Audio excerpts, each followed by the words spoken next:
આપણે આ ગામની અંદર ભલે ચૂંટણીમાં 5 વર્ષ આપણે નગરપાલિકાની ચૂંટણી લડવા આવ્યા હોય, આપણી ઈચ્છા છે જ કે આપણે આગેવાન બનવાનું જ છે, આપણને ઈચ્છા છે કે આપણે નેતા બનવાનું જ છે, પણ નેતા કોણ બનાવે છે? એ જનતા બનાવે છે.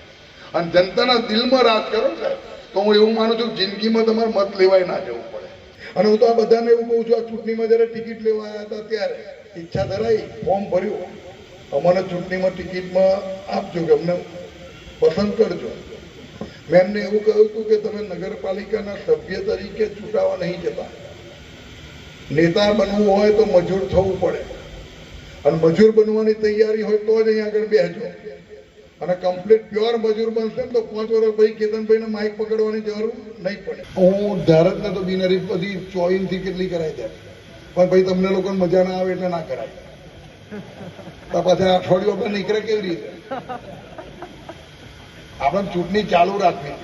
ચૂંટણી ચાલુ રાખવામાં એટલા માટે મજા આવે કે ચૂંટણી ચાલુ રહે તો લોકો મતદારો જોડે જાય, મતદારોનું ઋણ એમને ખબર પણ પડે કે અમને મત આપ્યા છે, અમને જીતાડ્યા છે, અને અમને જીતાડે એટલે અમારે 5 વર્ષ આ લોકોના કામ કરવા પડે. એટલા માટે નેતાના 24માં તો કેટલાય કારણે હોમેથી આવીને કહેતા હતા ગોઠવી આવો.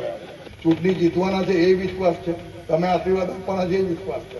પણ આમાંથી એક પણ જો ફેલ ગયો ને તો જાહેરમાં ફરી વખત આવી સભા કરીને તમને કહે કે આ ઉમેદવારના ચૂંટણી લાવ્યા હતા, હવે નવરો જ નથી, એનું રાજીનામું લઈ લો. હાથે રાજીનામું લેવડાવી દે.